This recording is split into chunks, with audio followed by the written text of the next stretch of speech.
Hello everyone, welcome to learn with Yasmin. আজি ভিডিঅ'ত আমি আলোচনা কৰিম ক্লাছ 12 বায়োলজিৰ চেপ্টাৰ 17 পৰিৱেশ সংক্ৰান্তীয় বিষয়সমূহ। ইয়াৰ আমি কোৱেশ্চন এনসাৰ কৰিম। প্ৰথমটো কোৱেশ্চন আছে, কোৱেশ্চন নম্বৰ 1, ঘৰুৱা নলাৰে বাহিৰ হোৱা বিভিন্ন উপাদানবোৰ কি কি? নলাৰ লেতেৰা আৱৰ্জনাই নদী এখনত কোন প্ৰভাৱ পেলাব পাৰে আলোচনা কৰা।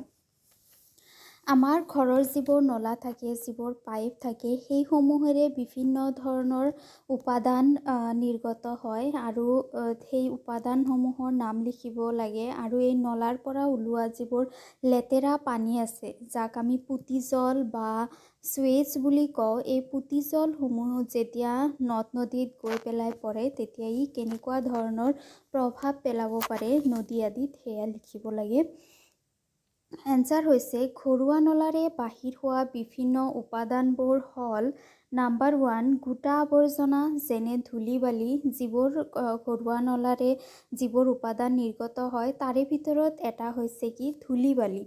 তাৰপিছত নম্বৰ 2 হৈছে জৈৱিক আৰু অজৈৱিক উপাদান যেনে বেক্টেৰিয়া, কাগজৰ টুকুৰা, কাপোৰৰ টুকুৰা, হয়নে? এইবোৰ আমি কিচেনত ব্যৱহাৰ কৰোঁ, টিচু পেপাৰ আদি বা চাফা কৰাৰ কাৰণে যিবোৰ কাপোৰ ব্যৱহাৰ কৰোঁ। সেইবোৰৰ টুকুৰাও কি হয়, নলাসমূহেৰে বাহিৰত ওলাই যায়। তাৰপিছত বিভিন্ন ধৰণৰ পুষ্টিকৰ পদাৰ্থ ইয়াৰ লগত মিহলি হৈ থাকে, যেনেকুৱা এমনিয়া, ছ'ডিয়াম, কেলছিয়াম। আৰু তাৰ লগতে আৰু এটা বস্তু যিটো বহুত হাৰ্মফুল হয়, সেইটো হৈছে কি ইয়াতে বহুত ধৰণৰ ৰোগ উৎপাদক থাকে, ৰোগ সৃষ্টি কৰা কিছুমান কাৰক থাকে, যেনে কলেৰা, টাইফয়েড, ডিচেণ্ট্ৰি, ডায়েৰিয়া আদি ৰোগ সৃষ্টি কৰা যিবোৰ বীজাণু থাকে, সেই বীজাণুসমূহ ইয়াৰ লগত মিহলি হৈ থাকিব পাৰে। তাৰ পিছৰখিনি কুৱেশ্যন আছিলে যে নদী এখনত নলাৰ লেতেৰা আৱৰ্জনাই কেনেকুৱা ধৰণে প্ৰভাৱ পেলাব পাৰে। নদী এখনত নলাৰ লেতেৰা আৱৰ্জনাই তলত দিয়া ধৰণে প্ৰভাৱ পেলাব পাৰে। নম্বৰ 1 হৈছে ইউট্ৰিফিকেশ্যন। ইউট্ৰিফিকেশ্যন কি মনত আছেনে? যেতিয়া কি হয় যে এজিং অফ এ লেক, তাৰমানে কি হয়, এটা জলাশয়ৰ, যিকোনো জলাশয়, নদী হওক, সৰোবৰ হওক বা সৰু সুৰা নৈ হওক, সেইবোৰত যেতিয়া কি হয় যে সেইবোৰৰ যেতিয়া বয়স হয়, সময়ৰ লগে লগে এইবোৰত কিছুমান পৰিৱৰ্তন দেখিবলৈ পোৱা যায়। তাৰমানে নদীৰ যিটো গভীৰতা থাকে, সেইটো লাহে লাহে যেতিয়া কমি আহে, তেতিয়া তাক বয়স হোৱা বুলি কোৱা হয়। আৰু গভীৰতাটো কেনেকৈ কমি আহে? যেতিয়া পুষ্টিকৰ দ্ৰব্য আহি নদীৰ বা যিকোনো জলাশয়ৰ পানীত পৰে, তেতিয়া পানীত যিবোৰ জীৱ থাকে, সেই জীৱবোৰ দ্ৰুত গতিত বৃদ্ধি হয়। মেটেকা, শেলাই এইবোৰ যেতিয়া দ্ৰুত গতিত বৃদ্ধি হয়, তেতিয়া কি হয় যে তলত গেদ জমা হয়, বহুত গেদ জমা হয়, যাৰ কাৰণে নদীৰ গভীৰতা কমি আহে। ইয়াক কি বুলি কোৱা হয়? ইউট্ৰিফিকেশ্যন বুলি কোৱা হয়। তাৰপিছত নম্বৰ 2 হৈছে বিভিন্ন ধৰণৰ ৰোগ সৃষ্টি কৰা ৰোগ উৎপাদক সৃষ্টি হয়। লেতেৰা পানীসমূহ যেতিয়া নদীবোৰত পৰে, তেতিয়া লেতেৰা পানীসমূহত যিহেতু বিভিন্ন ধৰণৰ ৰোগ উৎপাদক থাকে, গতিকে সেইবোৰ পানী যেতিয়া মানুহে ব্যৱহাৰ কৰে, কাপোৰ ধোৱাৰ কাৰণে, গৰু ছাগলী গা ধোৱাৰ কাৰণে ব্যৱহাৰ কৰে, বা কিছুমান মানুহে খাবলৈ ব্যৱহাৰ কৰে, তেতিয়া মানুহৰ কলেৰা, টাইফয়েড, ডিচেণ্ট্ৰি, ডায়েৰিয়া আদি ৰোগ হোৱা দেখিবলৈ পোৱা যায়। তাৰপিছত নম্বৰ 3 হৈছে বায়'মেগনিফিকেশ্যন বৃদ্ধি পায়। বায়'মেগনিফিকেশ্যন কি হয়, আমি চেপ্টাৰত পঢ়িছিলোঁ। বায়'মেগনিফিকেশ্যন হৈছে যে যেতিয়া বিষাক্ত পদাৰ্থ কোনো এটা প্ৰাণীৰ দেহত সোমায় আৰু সেইটো প্ৰাণীক খাদ্য শৃংখলৰ মতে যেতিয়া সেই প্ৰাণীটোক আন এটা প্ৰাণীয়ে খাদ্য হিচাপে ব্যৱহাৰ কৰে, তেতিয়া সেই যিটো বিষাক্ত পদাৰ্থৰ মাত্ৰা, সেইটো বাঢ়ি যায়। এইটো প্ৰাণীক যেতিয়া আন এটা প্ৰাণীয়ে খাব, বিষাক্ত পদাৰ্থৰ মাত্ৰা আৰু বাঢ়ি যাব। তাৰমানে যিমানে উচ্চ স্তৰত যোৱা হয়, সিমানে বিষাক্ত পদাৰ্থৰ মাত্ৰা বাঢ়ি যায়। যিবোৰ বিষাক্ত পদাৰ্থ থাকে, DDT হওক বা পাৰা হওক, এই বিষাক্ত পদাৰ্থসমূহ কেতিয়াও হজম নহয় আৰু ই দেহৰ পৰা বাহিৰ হৈ নাযায়। এই খাদ্য শৃংখলৰ সৈতে একেবাৰে নিম্ন স্তৰৰ পৰা উচ্চ স্তৰৰ প্ৰাণীলৈ বৃদ্ধি পায়। তাৰপিছত নাম্বাৰ 4 হৈছে নদীত থকা প্ৰাণী আৰু উদ্ভিদবোৰ ধ্বংস হয়। যদি নদীত বেছিকৈ যদি কেমিকেল আহে, লেতেৰা বস্তুৰ লগত যদি বেছিকৈ কেমিকেল আদি থাকে, সেইবোৰ যেতিয়া পানীত পৰে তেতিয়া পানীত যিবোৰ প্ৰাণী থাকে, পানীত মাছ থাকে, পানীত মেটেকা থাকে, উদ্ভিদবোৰৰ ভিতৰত যেনেকুৱা মেটেকা আছে আৰু বহুত প্ৰাণী আছে এই পৰিস্থিতি তন্ত্ৰত, সেইবোৰ কি হ'ব পাৰে, ধ্বংস হৈ যাব পাৰে। কুৱেশ্যন নাম্বাৰ 2 কৈছে এনেকুৱা কিমান আৱৰ্জনা তুমি ক্ৰমে ঘৰত, স্কুলত বা ক'ৰবাত যাওঁতে সৃষ্টি কৰা যিবিলাক সহজে কমাব পৰা যায়। কোনবিলাকনো সহজে কমাব নোৱাৰি, এখন তালিকা প্ৰস্তুত কৰা।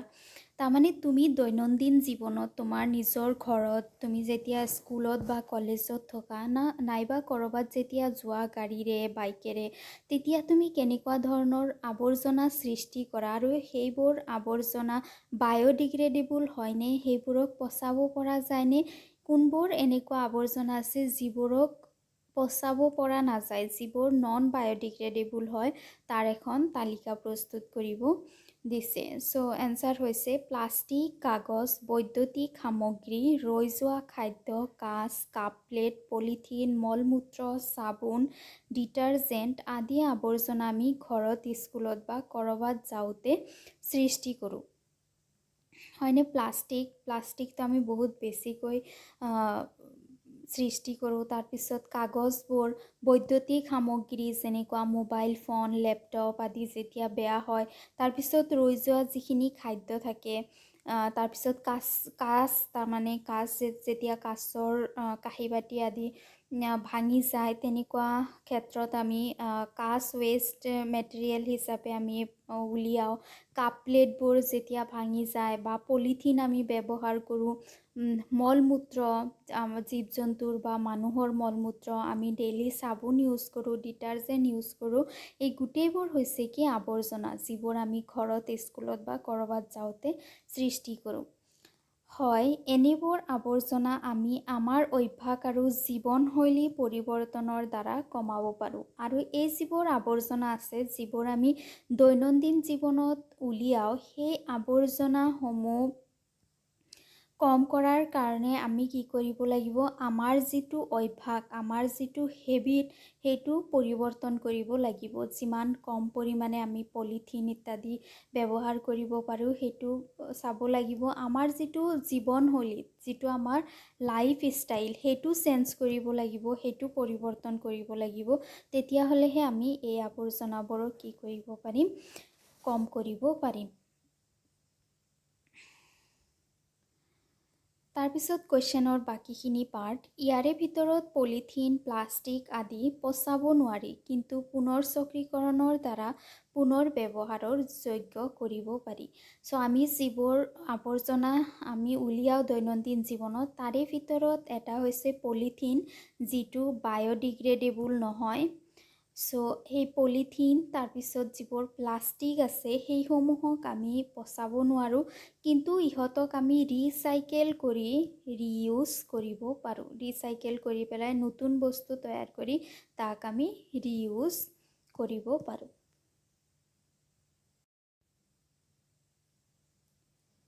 কুৱেশ্যন নাম্বাৰ 3, গোলকীয় উষ্ণতাৰ কাৰণ আৰু তাৰ প্ৰভাৱ আলোচনা কৰা। গোলকীয় উষ্ণতা ৰোধৰ বাবে কি উপায় অৱলম্বন কৰা উচিত? গোলকীয় উষ্ণতা যিটো আছে, গ্ল'বেল ৱাৰ্মিং হোৱাৰ কাৰণ কি? তাৰমানে আমাৰ পৃথিৱীৰ যে উষ্ণতা দিনে দিনে বৃদ্ধি পাই গৈছে, ইয়াৰ কাৰণ কি?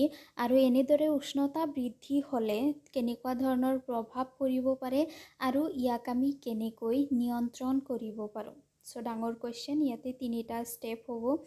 প্ৰথমটো ষ্টেপত আছে সেউজগৃহ গেছৰ বৃদ্ধিৰ ফলত গোলকীয় উষ্ণতা বাঢ়ে। আমাৰ যিটো গোলকীয় উষ্ণতা আছে, সেইটো বৃদ্ধিৰ এটা মুখ্য কাৰণ হৈছে যিবোৰ সেউজগৃহ গেছ আছে। সেউজগৃহ গেছ কি হয় আমি চেপ্টাৰত পঢ়িছোঁ। যদি চেপ্টাৰৰ ভিডিঅ' চোৱা নাই তেতিয়াহ'লে চাই লোৱা, ভালকৈ বুজি পাবা।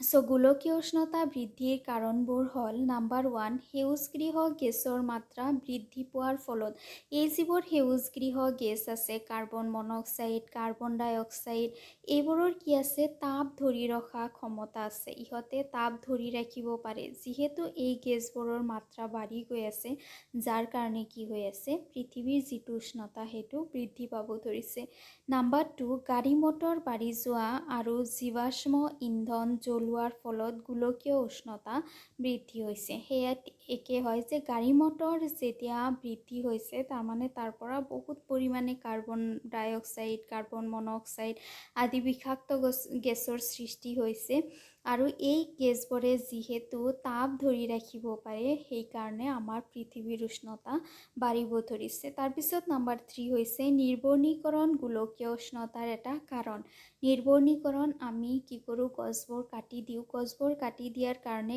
কাৰ্বন ডাই অক্সাইড ইউটিলাইজ হ'ব নোৱাৰে আমি জানো যে গছে কাৰ্বন ডাই অক্সাইড ব্যৱহাৰ কৰে যিহেতু গছৰ পৰিমাণ দিনে দিনে কমি আহি আছে সেইকাৰণে কি হৈছে কাৰ্বন ডাই অক্সাইডসমূহ ব্যৱহাৰ হ'ব পৰা নাই আৰু কাৰ্বন ডাই অক্সাইডৰ মাত্ৰা বাঢ়ি গৈছে নাম্বাৰ 4 ৰেফ্ৰিজাৰেটৰ উৰাজাহাজ আদিৰ পৰা নিৰ্গত হোৱা ক্লৰ'ফ্ল'ৰ' কাৰ্বনে গোলকীয় উষ্ণতা বৃদ্ধি কৰে এইটো এটা মেইন কাৰণ ক্লৰ'ফ্ল'ৰ' কাৰ্বন আমি যিবোৰ ৰেফ্ৰিজাৰেটৰ উৰাজাহাজ এইবোৰৰ পৰা ক্লৰ'ফ্ল'ৰ' কাৰ্বন নামৰ এবিধ গেছ নিৰ্গত হয় যিটোৱে গোলকীয় উষ্ণতা বৃদ্ধি কৰিব পাৰে কেনেকৈ কৰে এইবোৰ চেপ্টাৰত কোৱাই হৈছে এতিয়া আৰু নকওঁ So next